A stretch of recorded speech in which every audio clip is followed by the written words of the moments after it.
which activates it. Yeah, that's right. And of course you had this little talk between X-Brawn and Skybite, with Skybite saying give it back and X-Brawn saying piss off. Basically. Yeah. So, although if you notice, the first time not X-Brawn, Cyberm unfolds his arm and still in vehicle mode, he has a wheel. It's like half one of his wheels.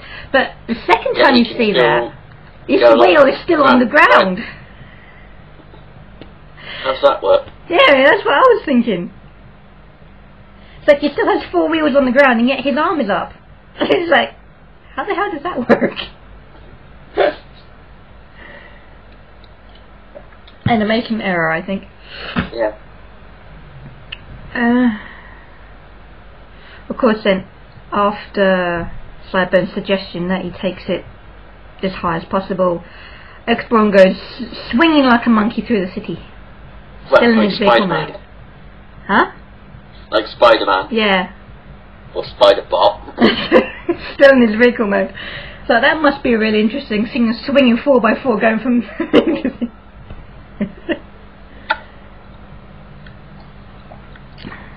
And then he goes driving up the tower that supposedly he was meant to be keeping a lookout for the Predacons on top of. Mm.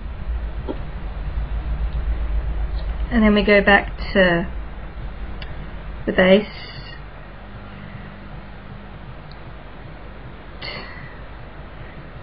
And there's a conversation between Prime and Koji. Yeah. About what to do with the bomb.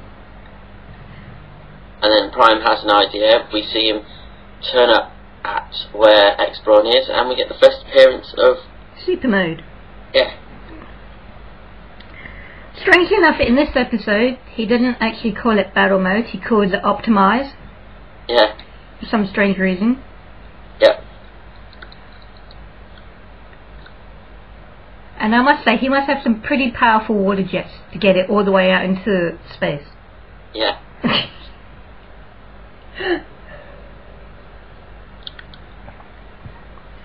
And then, of course, Skybite's been thrown out with the bomb into space. He's covered in icicles and stuff like that. And he manages to grab it before he's completely frozen. But then he gets blown up because the bomb goes good. Yeah. But miraculously he turns up again at the Decepticon base with just a broken arm. Yes, I was about to say that. Yeah. And a few less brain cells. Yes. He's trying to read, was it Shakespeare? Yeah. It's like, to be or not to be, make up your mind.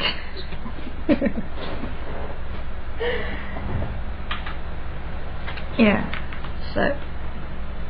And you also have the other 3 Predacons basically taking the piss out of him for trying to as he calls it, understand humans. Yeah. So how can you understand humans from Shakespeare? Well, a few centuries behind. Most definitely. I think that's what probably starts his poetry making or something, isn't it? Yeah. Mm. So that's basically the episode. Yeah.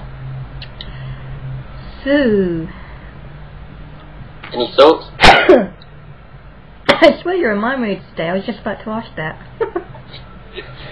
Great minds think alike. So they do.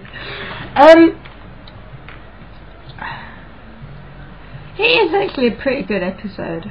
Yeah. Although it is also kind of predictable in the way they set it out, I suppose. A little bit.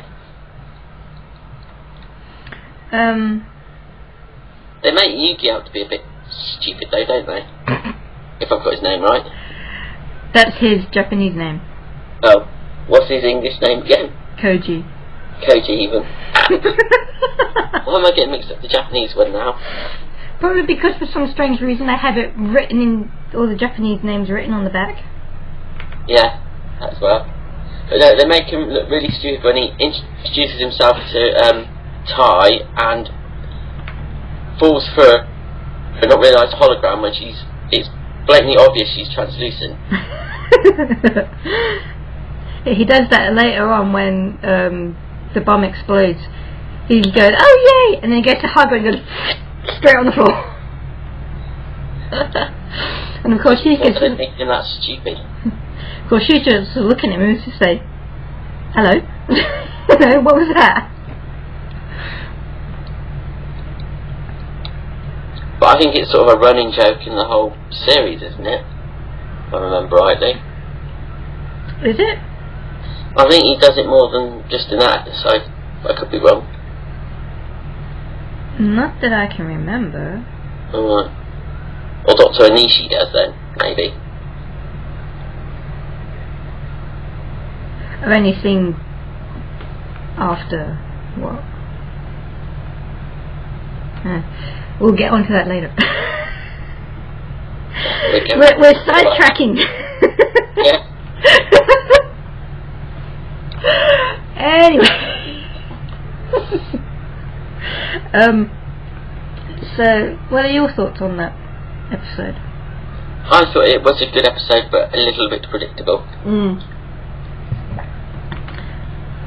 I mean, a really high energy weapon which Predacons happen to be looking for in a red sports car which Sideburn happens to be attracted to, which just happens to be delivered to Metro City, which just happens to be the only one left. Yeah. You know. Which looks like a completely different car to the one in the scene where the whatever police, whatever they are confiscating all those red sports cars. It does actually. You there? Yeah. Alright, sorry. That's alright. But we were having technical problems. No, not at the moment. Where were we? Excuse me. So yeah, that car really actually does look different to all the other red cars. I know, and they went to the trouble of coming up with a make for it as well. Red XC12. Yeah. Although if you look really carefully when you actually see the car for the first time on the ship, I'm not sure if I've got my car makes right, but the little badge on the front of the car, it looks like maybe a Porsche badge or something. Something like that, yeah. Yeah. So.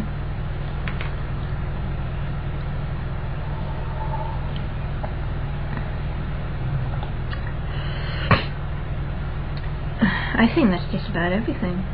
Oh, and this is the first. I covered it all. This is the first time we actually see Prowl use his jet boosters. Yeah. Turns out to be a flying Lamborghini. Yeah.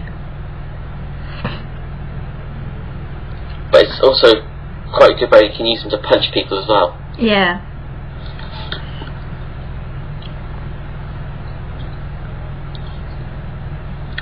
I also think it's the first appearance of Sideburn's weapon as well, isn't it?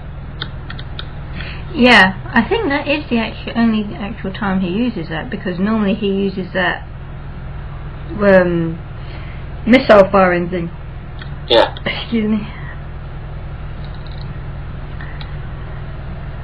So quite a lot of firsts in this episode. Yep. Oh, excuse me. So now I think that's everything. Yep. So we shall say so long. Until next time. Bye everyone. Bye.